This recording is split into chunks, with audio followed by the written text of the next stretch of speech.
বাংলাদেশের সংখ্যালঘুদের উপর সহিংসতার দাবিতে সরব ভারতের গণমাধ্যম।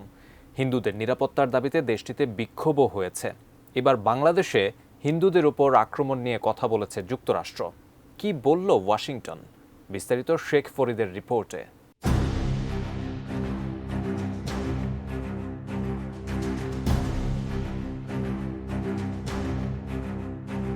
শেখ হাসিনা ক্ষমতাচ্যুত হওয়ার পর থেকেই বাংলাদেশের হিন্দুদের উপর ব্যাপক অত্যাচার হচ্ছে, এমন ভুয়া পোস্ট সামাজিক মাধ্যমে ছড়িয়ে পড়ে, যার বেশিরভাগই ভারতীয় বিভিন্ন অ্যাকাউন্ট থেকে করা হয়েছিল বলে ফ্যাক্ট চেকাররা নিশ্চিত করেছেন।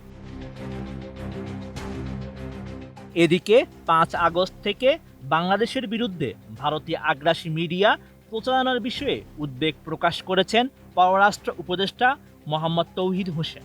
বলেন, এই ধরনের বক্তব্য ঢাকা নয়াদিল্লির মধ্যে সুস্থ সম্পর্ক গড়ে তোলার জন্য ক্ষতিকর। শেকড় থেকে শিখরে। এমন পরিস্থিতিতে সংখ্যালঘুদের উপর কথিত সহিংসতা নিয়ে কথা বলেছেন মার্কিন পররাষ্ট্র দপ্তরের হিন্দি ও উর্দু মুখপাত্র মার্গারেট ম্যাকলিওড। ৬ ডিসেম্বর ভারতীয় সংবাদ মাধ্যম টাইমস অব ইন্ডিয়ার এক প্রতিবেদনে এমন তথ্য জানানো হয়। ভারতীয় সংবাদ মাধ্যমটি জানায়, অন্তর্বর্তী সরকারের প্রধান উপদেষ্টা ডক্টর মোহাম্মদ ইউনুস বাংলাদেশে সংখ্যালঘু, বিশেষত হিন্দুদের প্রতি সহিংসতার বিষয়টি নিয়ে ভারতের সংবাদ মাধ্যমের খবরকে বারবার অতিরঞ্জন বলে আসছেন। এরই মধ্যে বিষয়টি নিয়ে আবারও মার্কিন পররাষ্ট্র দপ্তরের আলোচনায় উঠে এসেছে।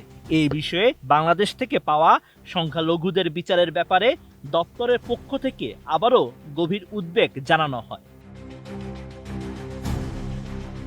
বিষয়টি নিয়ে মার্গারেট ম্যাকলিওড জানান, যুক্তরাষ্ট্র এই বিষয়টি গভীরভাবে পর্যবেক্ষণ করছে। ওয়াশিংটনের আশা, এই অঞ্চলের প্রতিটি ব্যক্তি তাদের ধর্ম ও বিশ্বাস অনুযায়ী জীবনযাপন করতে পারবে। এছাড়া যুক্তরাষ্ট্র অব্যাহতভাবে বাংলাদেশের অন্তর্বর্তী সরকার সহ তার অংশীজনের সঙ্গে বিষয়টি নিয়ে আলোচনা চালিয়ে যাচ্ছে।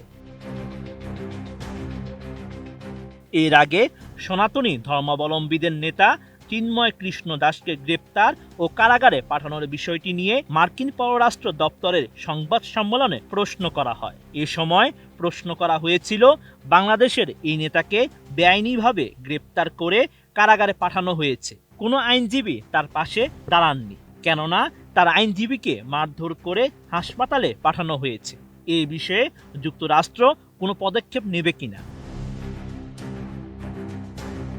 জবাবে মার্কিন পররাষ্ট্র দপ্তরের প্রধান উপমুখপাত্র বেদান্ত প্যাটেল জানান, এ বিষয়ে তিনি বিস্তারিত জানেন না। তবে যারা গ্রেপ্তার রয়েছেন তাদের উপযুক্ত প্রতিনিধিত্ব করতে দেওয়ার সুযোগ সহ মৌলিক স্বাধীনতা ও মানবাধিকার বজায় রাখা প্রয়োজন। ওয়াশিংটন এ বিষয়ে জোর দিয়ে আসছে এবং অব্যাহত জোর দিচ্ছে।